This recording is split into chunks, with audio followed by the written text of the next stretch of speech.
이 시간 각자의 삶의 자리에서 그리고 예배의 처소에서 임마누엘의 하나님을 예배하는 사랑하는 형제 자매들을 그리스도 이름으로 문안하고 축복합니다. 오늘은 성서본문 스바냐 3장 14절에서 20절의 말씀을 가지고 하나님의 신비를 만나는 찬송이라는 제목으로 성령의 깨닫는 지혜를 간구하며 말씀을 나눠보고자 합니다. 오늘은 부활주일 이후 제5주일이며 또한 어린이 주일의 교회력으로 지켜지는 날입니다. 오늘 스가랴 본문은 기쁨의 찬송으로 시작하고 있습니다. 스바냐는 고조 할아버지인 히스기야 왕의 손자로서 여호와께서 숨기셨다라는 뜻의 이름을 가진 선지자였습니다. 그는 유다 예루살렘이 무너지고 바벨론으로 포로로 잡혀갈 것을 예언하고 있습니다. 그러나 하나님은 그러한 멸망을 말씀하시면서도 또한 사랑하는 백성을 위해 바벨론의 포로에서 다시 돌아올 회복과 구원의 희망의 말씀을 전하고 있습니다. 모든 성서의 내용을 살펴본다면 이러한 고난과 형벌에 대한 이야기 그리고 그 이후 시간이 흐른 후에 회복과 구원에 대한 이야기는 많은 성서 본문에서 동일하게 이야기하고 있는 데가 많습니다.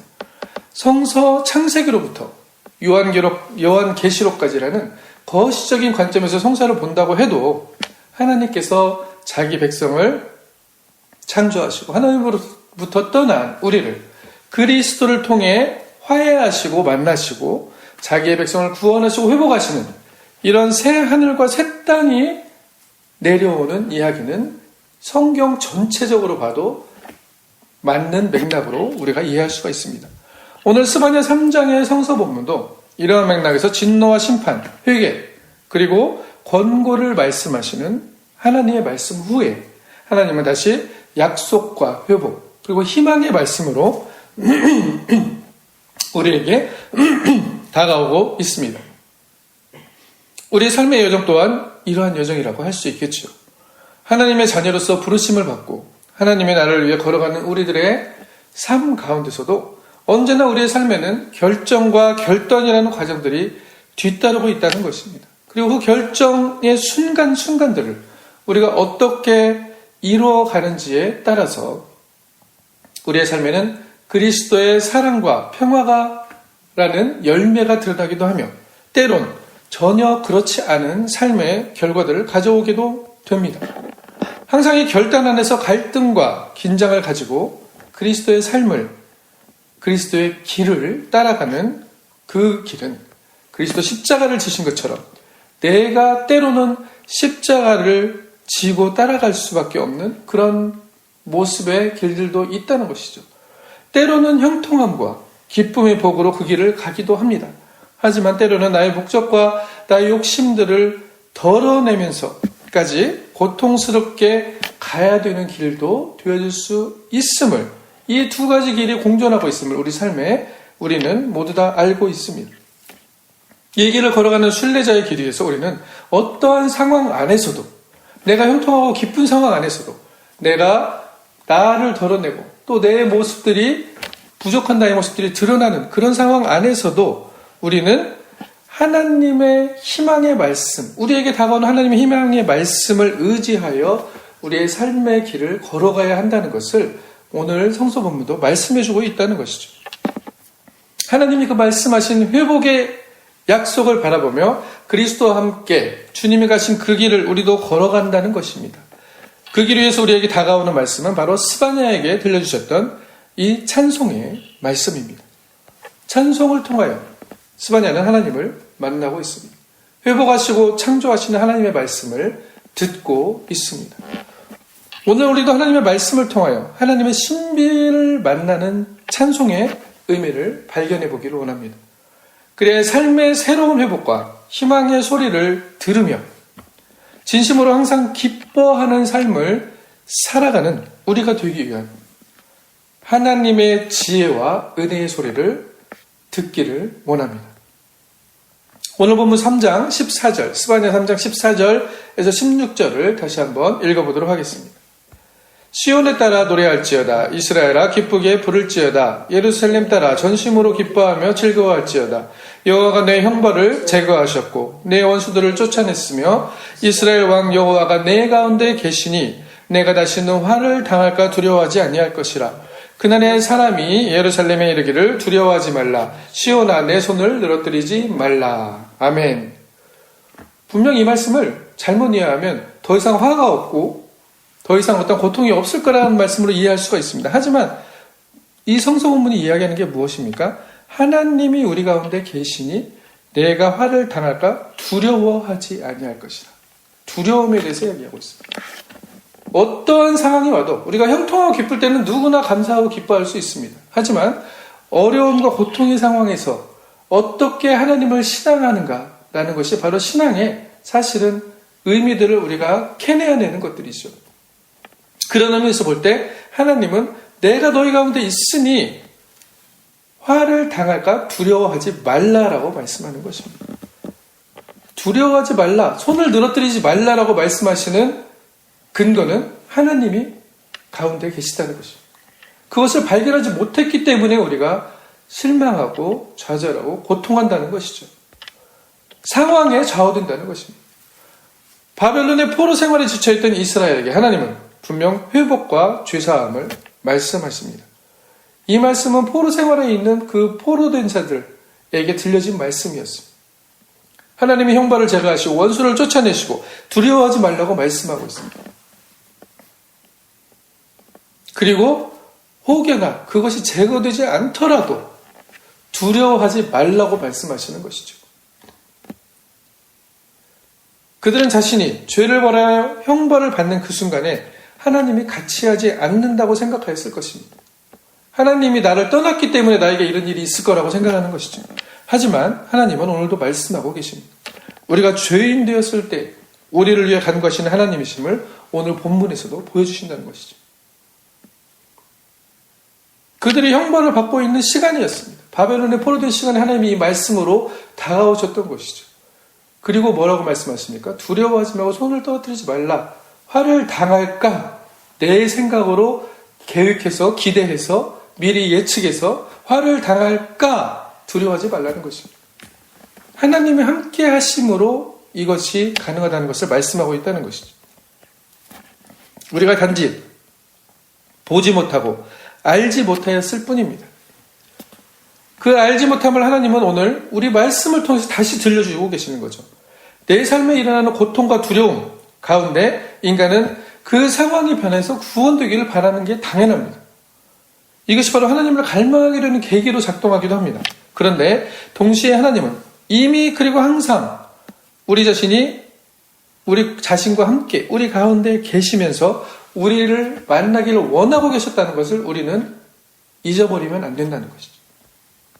그래서 성서의 말씀을 잘 들여다보면 하나님이 내가 죄를 범하면 떠나가고 내가 깨끗해지면 다시 나에게 돌아온다는 식의 이해가 나의 행위 중심의 성서 해석이라는 것을, 인간 중심의 성서 해석이라는 것을 발견하게 됩니다.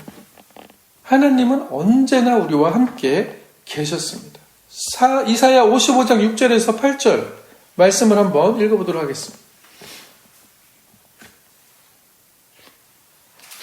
이사야 55장 6절에서 8절. 너희는 여호와를 만날 만한 때에 찾으라. 가까이 계실 때에 그를 부르라. 악인은 그 길을, 불의한 자는 그 생각을 버리고 여호와께로 돌아오라. 그리하면 그가 긍휼히 여기시리라. 우리 하나님께로 돌아오라. 그가 너그럽게 용서하시리라. 이는 내 생각이 너희 생각과 다르며 내 길은 너희 길과 다름이라. 여호와의 말씀이니라. 여호와의 말씀입니다. 이 말씀은 신실하고 진리입니다. 뭐라고 말씀하십니까? 우리가 가고 있는 길을, 우리의 생각을 버리고 하나님께 돌아오라. 하나님이 함께하고 있는 것을 발견하라는 얘기를 하고 있습니다. 가까이 계실 때 그를 부르라. 이게 지금 어떤 상황이에요? 하나님이 용서하겠다고 부르고 있는 상황이에요. 그때 이미 하나님은 가까이 계시다고 말씀하고 있는 것입니다. 그런데 우리는 어떻습니까? 화를 당할까? 내 생각, 불의한 자는 그 생각을, 이게 불의한 자의 생각입니다. 악인은 그 길을, 이게 악인의 길입니다. 화를 당할까 두려워하여, 화를 당할까봐 그런 생각으로 하나님이 함께 하심을 잊어버린 인간의 모습이죠. 우리가 죄인의 상태에서도 하나님이 우리와 함께 가까이 계시다는 것을 오늘 성서 본문은 말씀하고 있습니다. 그 죄 가운데 왜 가까이 계실까요? 하나님은 우리가 죄의 길을 가고 있는 동안에, 죄의 길이라는 건 무엇이에요? 하나님으로부터 떠나 있는 길입니다. 화를 당할까 두려워하여, 내가 어떻게 될까 두려워하여, 근심 걱정하여, 무엇을 먹을까 무엇을 마실까 근심 걱정하여 하나님으로부터 떠나는 일들이 생길 수 있다는 것이죠. 이런 죄인된 상태에서 하나님은 우리가 뭘 하고 계세요? 우리의 죄인된 상태에서 그 상태 안에서 같이 고통하고 계시다는 것입니다. 하나님 우리를 떠나 있지 않다는 것이에요. 가까이 계시다는 얘기를 하고 있습니다. 여호와를 만날 만한 때에 언제나 문을 열어놓고 우리에게 주시며 문을 열어주시며 그때로 다시 우리가 돌이키기를 그때를 기다리고 있다는 것입니다. 그것을 발견하지 못하고 나라는 자아에 갇혀서 내가 주인이 되어서 내가 지혜가 옳다고 생각하면 우리는 나의 길을, 불의한 길을 가고 있다는 것이죠. 하나님은 물론 성서 본문에 이러한 모습들을 직설적으로 표현하십니다. 때론 분노하십니다. 때론 역겹다고도 말씀합니다. 토해낸다고도 말씀하세요. 이러한 상태를 토해낸다는 것입니다. 하나님은 거룩하신 분이기 때문에 하나님과 동행할 수 있는 존재들이 되어지기를 우리에게 간절히 원하고 계신다는 말씀을 하고 있는 것입니다. 그런 분노하고 역겹고 토해내야 되는 상황에서도 우리를 사랑하셔서 우리와 함께 고통하고 계시다는 것이에요. 떠나지 않는다는 것입니다. 똥이 더러워서 피한다고 하죠. 우리는 더러운 것을 보면 피해갑니다. 우리의 생각입니다. 하나님은 우리의 모든 죄악과 더러움을 껴안고 그 자리에서 우리와 함께 고통하고 계십니다. 그리고 우리가 다시 하나님께로 돌이키기를 기다리고 계신다는 것이죠. 내 왜곡된 지혜가 만들어낸 이런 그 뜻을 따름으로, 그 길을 감으로, 그 불의한 생각을 함으로써 바로 하나님과 우리 사이가 갈라졌다는 것을 이사야가 말하고 있는 것입니다. 내 손에 피가 가득하다는 의미가 그것입니다. 그것을 바로 하나님은 죄악이라고 말씀하셨습니다. 저도 많은 시간을 하나님이 나를 혹시 내가 죄를 범했을 때 내가 하나님 뜻대로 살지 못한다고 생각했을 때 하나님이 나를 떠나지 않았을까라는 생각을 한 적이 많습니다. 하지만 하나님은 우리를 떠나신 것이 아닙니다. 우리와 함께 고통하시면서 우리가 돌아오기를 매일 문 앞에서 서서 기다리는 아버지같이 고개를 길게 빼고 고대하고 있다는 것입니다. 하나님의 생각은 나의 생각과 전혀 달랐던 것입니다. 누가복음 15장 18절에서 20절의 말씀을 찾아보도록 하겠습니다. 누가복음 15장 18절에서 20절.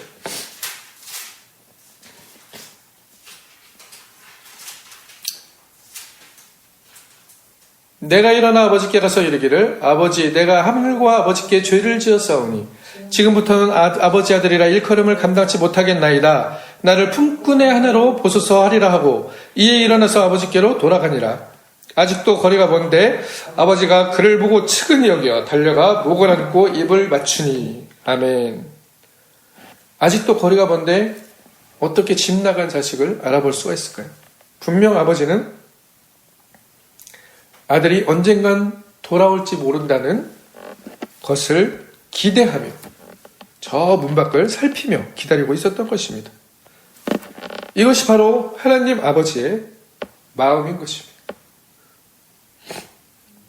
우리와 지금도 함께 하시는 하나님 아버지의 마음이죠. 측은히 여겨 달려가 목을 안고 입을 맞추는 그런 하나님의 사랑입니다. 우리는 이 사랑의 아버지를 잊지 말아야 하는 것입니다. 그러나 그저 우리가 무엇을 해도 괜찮다는 말이 아닙니다. 그것을 또 그런 식으로 이해하면 상당한 문제가 발생합니다. 분명 우리의 삶의 결정과 그 결과에 대해서 하나님은 경고와 심판과 회개와 촉구로, 돌아섬의 촉구로 우리에게 말씀하고 있습니다. 그리고 그 결과에 대한 것들에 우리의 책임이 없음을 말하는 것이 아니라는 것이죠. 우린 이런 나의 왜곡된 지혜와 의지로 만들어낸 삶의 결과물에 대한 책임으로부터 자유로울 수 없다는 것도 인정을 해야 합니다. 그러나 이것이 또한 우리의 한계를 발견하게 하고 구원자 하나님을 향하게 하는 전환점이 되는 사건이 되는 것이기에 아주 신앙은 역설적인 것이죠. 우리의 삶은 항상 역동적이며 변화무쌍하게 된다는 것입니다. 그리고 그 안에서 진정한 힘과 회복의 근원이신 하나님의 환대를 경험하는 것이죠. 아버지가 목을 길게 빼고 기다리고 있는, 내 맘대로 내 지혜가 맞다고 해서 재산을 가지고 나가서 살고 탕진했는데 그 돌아온 아들에게 멀리서부터 알아보고 달려가 입을 맞추고 끌어안아주는 그 하나님의 은혜입니다. 나의 나된 것이 하나님의 은혜라고 고백하는 바울의 고백이 바로 이러한 고백일 것입니다. 이 은혜는 우리가 차마 갚을 수도 없는 은혜라는 것을 잊지 말아야 합니다. 값비싼 은혜입니다. 값싼 은혜가 아니에요. 내가 무엇을 해도 하나님이 다 받아주시겠지라는 것을 얘기하는 것이 아닙니다. 내가 한 나의 삶의 결정들이, 나의 왜곡된 지혜로부터 나온 삶의 결정들이 얼마나 부족한 부분이 많았고 하나님의 길에서 벗어난 그 죄의 길을 갔었는지를 우리가 처절하게 깨달을 때만이 이 하나님의 은혜가 나의 가장 값진 은혜로 다가온다는 것이죠. 내가 갚을 수 없기 때문에 값비싼 은혜입니다. 거저주는 값비싼 은혜예요.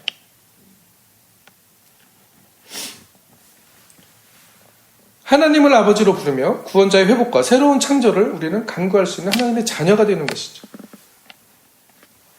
이것이 우리의 삶의 모습으로 되어지는 것입니다.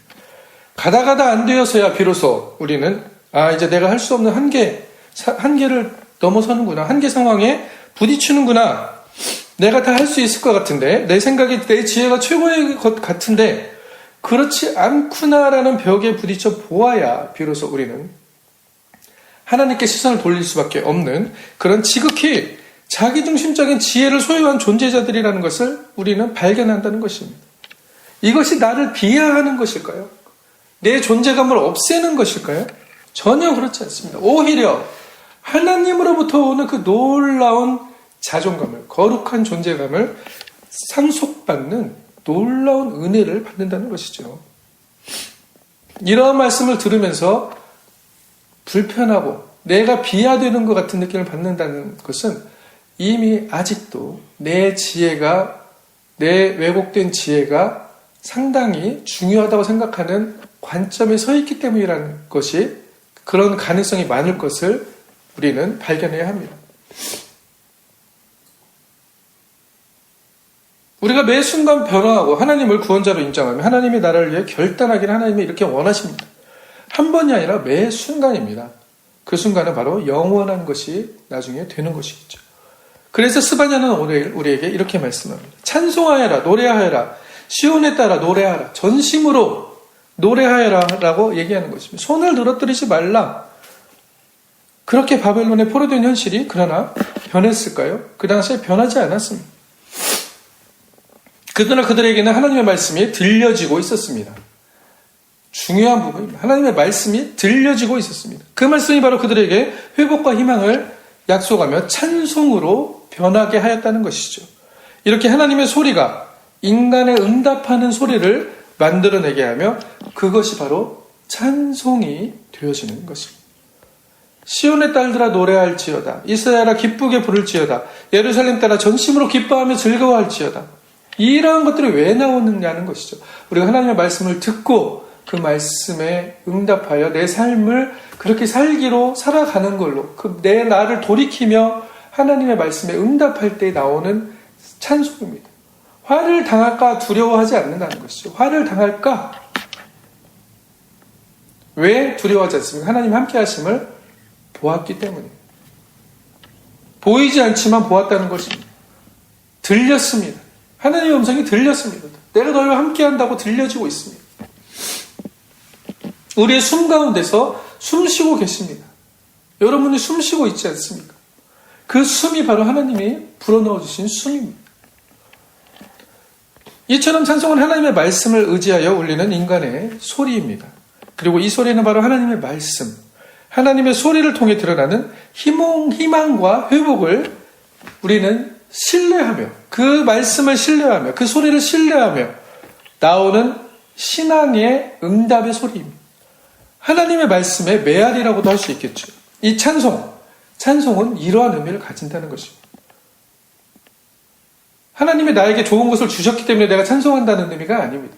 하나님의 말씀이 나에게 들려졌기 때문에 내가 찬송하는 것이죠.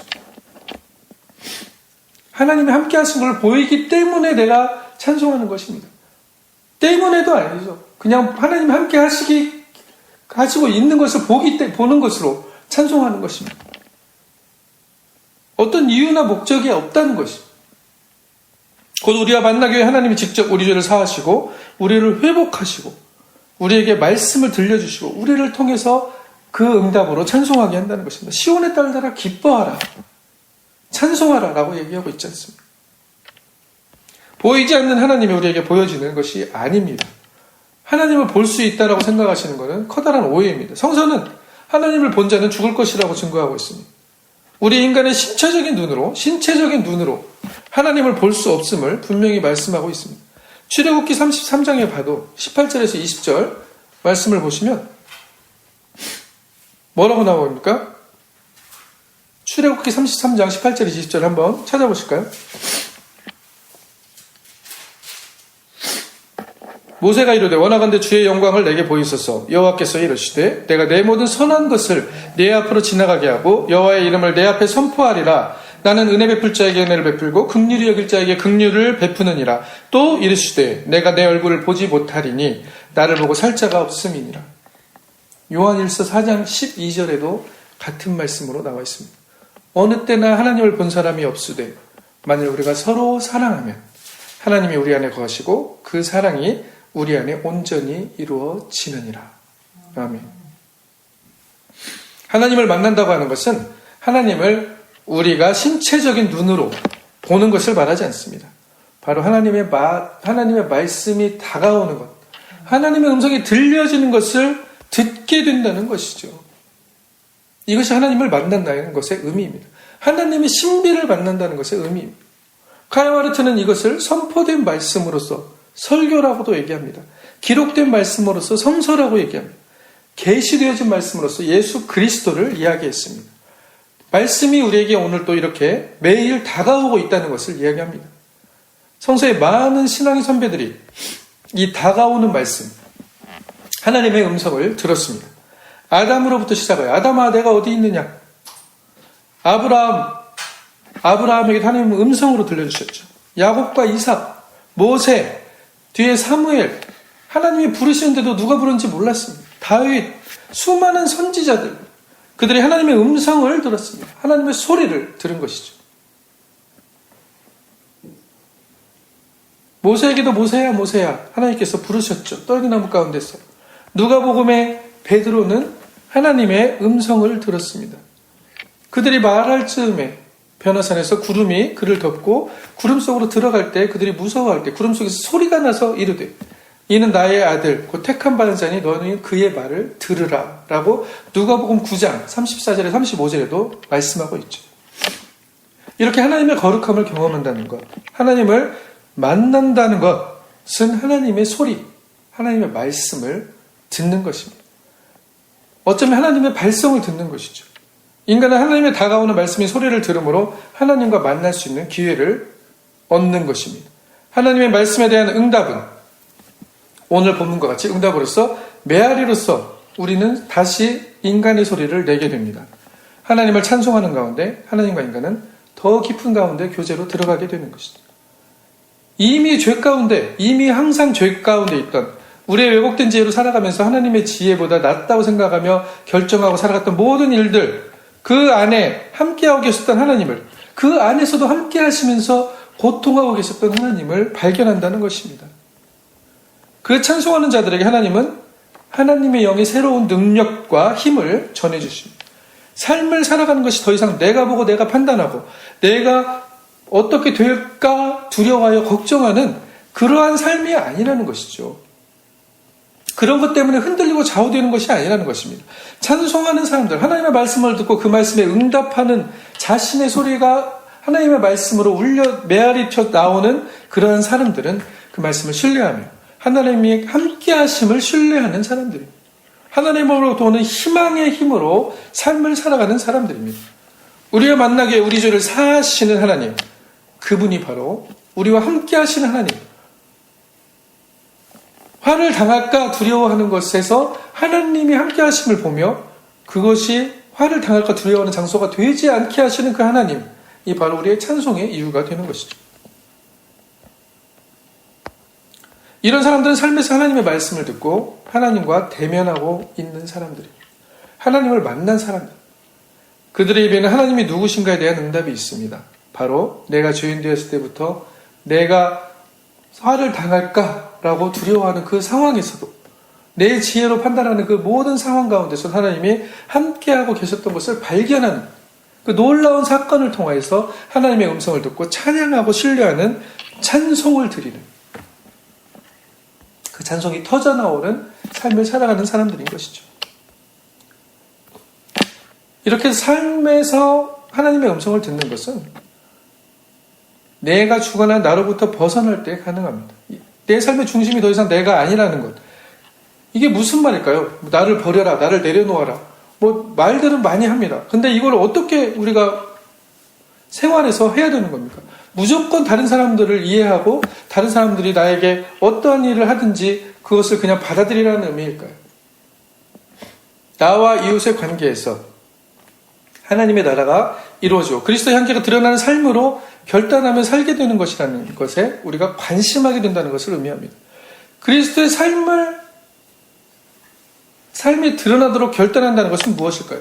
나와 이웃의 관계 안에서 내가 어떻게 관계할지에 대한 어떠한 행동에 또 중요한 지침들을 제공해 준다는 것이죠. 모든 상황에 따라서 그거는 다양하게 드러날 수가 있습니다. 사람을 이해하고 사랑할 수가 있습니다. 때로는 어떤 사람에게 또 중요한 예수 그리스도의 그 흔들리지 않는 복음에 대해서 이야기해야 될 때도 있습니다. 이것은 결코 쉬운 일이 아닙니다. 우리가 그리스도의 편지로 살아가는 것, 모든 상황 가운데서 하나님의 나라가 드러나고 하나님의 뜻이 드러나게 살아간다는 것은 매 순간 결단하는 것이기 때문에 너무나 어려운 일입니다. 때론 나를 덜어내는 일이죠. 고통으로 다가오는 일도 많습니다. 그래서 자기 십자가를 진다는 얘기도 아마 예수님께서는 하셨을 것입니다. 어떤 분이 그런 글을 써놓으셨다고요.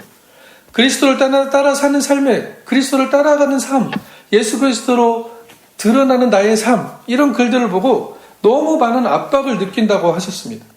내가 할 수 없는 것을 시키는 것 같아서 힘들다고 말하시는 것을 보았습니다. 그러면서 하시는 말씀이 하나님의 은혜를 생각하면 나의 연약함을 다 받아주셔서 감사하다고 하시더군요. 맞습니다. 하나님의 은혜는 우리의 모든 것을 받아주십니다. 하지만 이 말에 깊이 들어가 보시면 이것은 내가 하고 싶은 대로 하나님을 믿고 살겠다는 말과 비슷한 의미로 드러나는 한쪽으로 치우친 표현이 될 수 있습니다. 내가 편하고 안정되기 위해 하나님의 은혜가 필요하다는 의미로 다가올 수 있다는 것이죠. 그리스도의 삶이 나에게 버겁다. 예수님만이 할 수 있지 우리가 어떻게 할 수 있습니까? 라고 말하시는 것. 왜 버거울까요? 내가 가진 것을, 내 생각을 많이 포기해야 되기 때문에 버겁습니다. 내가 생각하는 그 내 지혜가 얘기하는 것을 포기해야 되는 게 하나님의 말씀의 지혜가 될 때가 많기 때문에 버거운 거예요. 그렇게 살고 싶지 않은 거죠.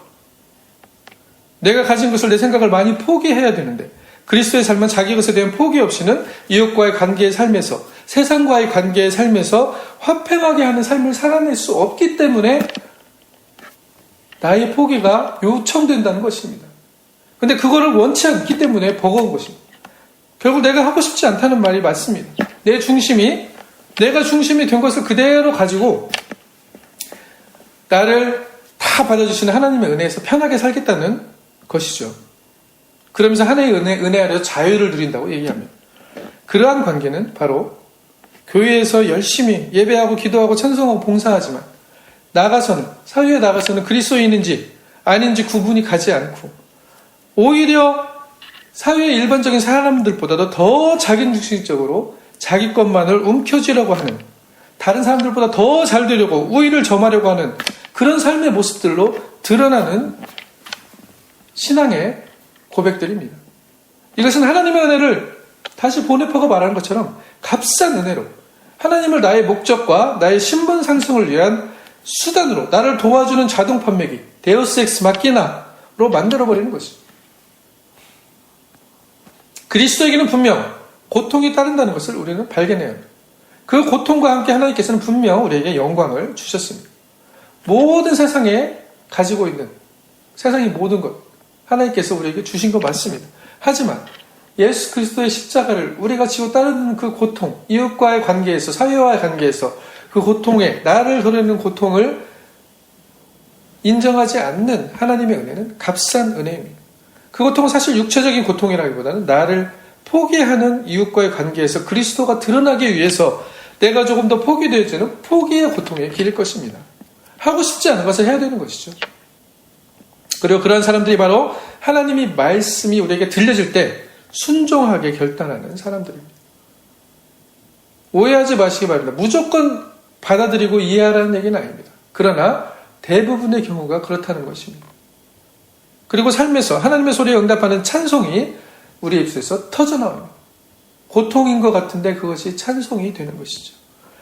그리고 삶은 더 이상 경쟁이나 우의점함이나 열등감이나 죄에 대한 책임을, 내 죄에 대한 책임을 내가 지려고 하는 죄책감이 아닌 하나님의 은혜 앞에서 자유로운 죄인이 되는 거죠. 이러한 찬송하는 사람들에게 하나님이 함께 하심이 현실로 드러납니다. 하나님이 우리 가운데 거하시며 우리를 이렇게 사랑하신다는 것이죠. 오늘 스바냐 3장 17절에서 말씀하시는 그 본문입니다. 너의 하나님 여호와가 너희 가운데 계시니 그는 구원을 베푸실 전능자이시라. 그가 너로 말미암아 기쁨을 이기지 못하시며 너를 잠잠히 사랑하시며 너로 말미암아 즐거이 부르며 기뻐하시리라 하리라. 우리가 죄인 되었을 때 고통받고 있던 그 하나님이 우리가 하나님의 길로 돌아왔을 때에는 얼마나 더 우리를 기뻐하시며 목을 길게 늘어뜨리고 우리가 돌아오길 기다리시던 그 하나님이 기뻐하시는지를 우리는 이 본문을 통해서 발견할 수 있습니다. 스바냐는 하나님이 함께하신 그것이 바로 하나님이 함께하심, 그것이 바로 우리에게 복이라는 것을 보여주는 것입니다. 화를 당할까? 이렇게 될까? 저렇게 될까? 내가 좀 더 못하게 될까? 이런 두려움에서 우리가 이런 두려운 상황에서 자유할 수 있는 것은 그 상황 가운데에서 하나님이 함께하심을 보면서 우리와 함께 고통하기 전 하나님을 발견하는 것이죠. 그리고 아버지께 내가 하늘과 아버지께 죄를 지었사오니 이제는 내가 아버지의 아들이 아니고 종이라고 일컬음을 받아도 좋습니다. 라고 아버지께 돌아가는 것입니다. 하나님의 함께하심을 이제는 내가 보는 것이 아니라 다른 사람들이 내 삶에서 하나님의 함께하심을 보았노라라고 얘기하고 있습니다. 창세기 아브라함에게, 이삭에게 사람들이 그렇게 고백을 하고 있어요. 그 복은 그들의 노력과 재능과 또는 어떤 우위를 점하여서 선행학습을 열심히 해서 공부를 열심히 해서 얻어지는 복이 아닙니다. 오히려 그 비교의 토대에서 세워진 인간의 지혜를 떠나서 하나님의 은혜의 지혜를 구할 때 복의 근원이신 하나님과 연결되는 삶의 근원적인 회복과 하나님이 함께하심이 드러나는 그 놀라운 힘으로서의 진정한 복을 의미하는 것이죠. 창세기 17장에도 보시면 아브라함에게 하나님이 말씀하십니다. 보라 내 언약이 너와 함께 있으니 너는 여러 민족의 아버지가 될지라. 창세기 26장 28절에도 보시면 이삭에게 아비멜렉이 찾아오죠. 여호와께서 너와 함께 계심을 우리가 분명히 보았으므로 우리의 사이, 곧 우리와 너 사이 맹세에서 계약을 맺자. 우리를 해하지 말라. 라고 이야기하고 있습니다. 너는 여호와께 복을 받은 자라고 얘기하고 있습니다. 창세기 39절에도 요셉에게 얘기하고 있습니다. 형통한 자가 되어 여호와께서 함께 하심으로 그는 형통한 자가 되어 라고 이야기하고 있습니다. 그 주인이 여호와께서 그와 함께 하심을 보며 또 여호와께서 그의 범사에 형통케 하심을 보았더라 라고 말씀하고 있습니다. 하나님이 함께 하심이 이제는 내가 발견함을 넘어서 다른 사람들이 하나님이 함께 하심을 발견하게 됩니다. 그들의 상상 이상의 지혜로, 하나님의 지혜로 함께하고 계시다는 것이죠. 마태복음에서 이것을 임마누엘이라고 말씀하십니다. 처녀가 잉태할 아들을 낳을 것이요 그 이름을 임마누엘이라 하리라. 성경의 마지막인 계시록에서는 뭐라고 나옵니까? 내가 들으니 보좌에서 큰 음성이 나서 이르되 보라 하나님의 장막이 사람들과 함께 있음에 하나님이 그들과 함께 계시리니. 계시록 21장 3절에 나오는 말씀. 그들은 하나님의 백성이 되고 하나님은 친히 그들과 함께 계셔 모든 눈물을 닦아주시니 다신 사망이 없고 애통하는 것이나 곡하는 것이나 아픈 것이나 있지 아니하려니 처음 것들이 다 지나갔습니다. 성서의 전체 부분들이 하나님의 함께 하심을 발견하는 지혜의 회복을 얘기하고 있습니다. 우리가 스스로 만드는 지혜를 벗어버리고 진정으로 이웃과 관계에서 나를 덜어내는 고통을 감내하면서도 화평케 하는 자로 드러나며 하나님의 아들이라 일컬음을 받는 그 열매를 맺게 하신다는 것이죠. 예수님의 첫 설교 마태복음 5장 9절에 화평케 하는 자는 복이 있나니 그들이 하나님의 아들이라 일컬음을 받을 것입니다. 이러한 사람들은 하나님의 함께 하심을 알아차리는 자리입니다. 언제나 매 순간에 알아차리는 자들입니다. 내 상황이 어떤 건 상관이 없습니다. 그 순간에 하나님이 나와 함께 숨쉬고 나와 고통받고 있고 내가 죄인 되었을 때에도 내가 하나님에게 돌이켰을 때에도 언제나 나를 기뻐하시고 나를 잠잠히 즐거이 기뻐하시는 그 하나님이 나와 함께하고 계심을 우리는 신뢰하며 나가는 것입니다. 그것들로 인하여 찬송하고 기뻐하며 인생길에서 어떤 상황이 와도 흔들리거나 치우치지 않고 평안의 길을 갈 수 있다는 것이죠. 다른 일이 달려와서 너와 함께하는 하나님을 보았다라는 고백을 듣게 하는 삶이 바로 그리스도인의 삶입니다. 이렇기 때문에 하나님의 말씀을 듣고 그것에 응답하여 찬송하는 그리스도의 삶은 말과 혀로만 하는 사랑이 아닙니다. 말과 혀로만 하는 평화가 아닙니다. 말과 혀로만 하는 잘되라고 얘기하는 축복이 아닙니다. 내 이웃에게 내가 먼저 다가가고 내 이웃의 약함에 내가 먼저 손을 내밀고 상처에 약을 발라주며 나의 것을 내어서 그 이웃과 함께 삶을 나누는 것이 바로 그리스도인의 삶입니다. 내가 그들보다 우월하고 비교하여 그들보다 낫기 때문에 불쌍해서 하는 동정이 아니라는 것이죠. 내가 소유하는 것이 내 것이라는 그 생각이 바로 왜곡된 지혜임을 발견합니다. 내 것이고 내가 해준 것이고 내가 도와준 것이고 내가 준 것이기 때문에 라는 것이 아니라 우리의 삶에서 그리스도의 드러남을 방해하는 이러한 지혜들을 제거해버리고 온전히 그리스도로 인하여 우리가 이웃에게 다가가야 된다는 것이죠. 그렇게 되어질 때만이 우리는 우리를 덜어내는 것 같은데 역설적이게도 하나님이 함께 하시는 복이 드러나는 사람들이 되어진다는 것입니다. 그리스도인이 되어집니다. 세상에서 경쟁과 갈등과 열등감과 우월의식이 지배하는 것이 아닌 서로 평화하며 함께하는 하나님의 나라를 이루어내는 자들입니다. 이 말씀을 오늘 나를 위한 감동적인 말씀. 너희 하나님 여호와가 너희 가운데 계시니 그는 구원을 베푸실 전능자시니라. 이 말씀을 들을 때 먼저 나에게 감동적인 말씀으로 다가옵니다. 하나님이 나와 함께 계시구나. 동시에 우리는 이 말씀에 대한 응답으로, 찬송으로, 하나님의 말씀에 대한 메아리로, 하나님을 만난 사람의 응답으로 그리스도인으로서 우리의 이웃과 함께 나눠야 하는 위로의 말씀으로 우리는 살아내야 한다는 것이죠. 우리 주변에 세계 많은 곳에는 이렇게 포로되고 자유하지 못하고 고통받는 사람들이 늘어나고 있습니다. 미얀마는 수많은 사람들이 독재와 폭력에 맞서 자유를 위해 싸우고 있습니다. 인도에서는 수만 명이 코로나라는 질병으로 죽어가고 있습니다. 이제 이 코로나 상황은 나 혼자 살아남고 나 혼자만 걸리지 않는다고 해서 해결될 상황이 아닙니다. 이것을 여실히 보여주고 있어요. 우리가 서로 연결되어 있게 나만 살아남고 이웃이 사라지게 된다면 결국 나도 사라지게 되는 그런 연대 관계에 있음을 우리는 더욱 깊이 발견하게 되는 것입니다. 그리스도인은 이러한 하나님의 마음을 발견한 자들입니다. 이런 하나님이 함께 하시고 고통받는 곳에 하나님이 고통하시는 곳에 그들의 눈과 귀와 몸과 마음이 있는 자들입니다. 우리가 서로 연결되어 있음을 발견하는 자들이죠.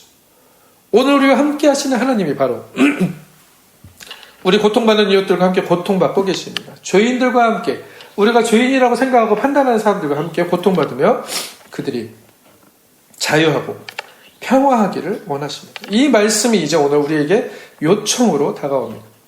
하나님을 만나시길 바랍니다. 그 신비를 경험하시길 바랍니다. 하나님의 음성을 들으시길 바랍니다. 그리고 우리는 그 말씀에 응답하여 우리의 목소리를 내어야 합니다. 말씀의 응답으로 나의 목소리가 찬송이 되어야 합니다. 나의 삶이 찬송이 되어야 합니다. 그렇게 하나님은 이 백성은 내가 나를 위하여 지었나니 나를 찬송하게 하려 함이라. 이사야 43장 21절. 이 말씀이 그러한 의미인 것이에요. 우리의 목소리의 응답이 삶이 되어서 소외되고 고통받는 이웃을 위해 기도하고 그 고통에 우리도 참여하며 도움의 손길을 전하는 것이 되어야 합니다. 그 응답의 찬송 안에서 우리의 삶의 문제들이 더 해결되어져요. 하나님의 나라가 임하는 놀라운 일들이 나의 삶과 이웃의 삶에 동시에 일어나게 된다는 것이죠.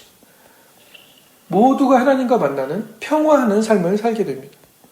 이렇게 하나님으로부터 오는 복은 마르지 않는 셈입니다. 내가 소유한 것이 하나님으로부터 왔음을 발견하는 놀라운 깨달음들을 제공합니다. 이러한 깨어난 눈으로 세상을 보며 진정으로 다가오는 하나님의 말씀을 통해 나의 삶이 변하고 이웃의 삶이 변하여 세상에 평화와 화평을 전하러 오신 평강의 왕이신 그리스도의 삶을 살아가는 화평케 하는 자는 복이 있나니 하나님 함께 하심으로 화평케 되고 복이 있나니 하나님의 아들이라 일컬음을 받는 사람들이 되기를, 그리스도인들이 되기를, 그리고 매일이 그 하나님에 대한 말씀의 응답으로서 하나님을 만나는 증거로서 우리가 입술에 찬송 중에 거하시는 하나님을 우리가 증거하며 증명하며 그 하나님의 복이 우리의 삶에 언제나 드러나게 그러한 저와 여러분이 되시기를 예수 그리스도의 이름으로 간절히 축원합니다. 아멘.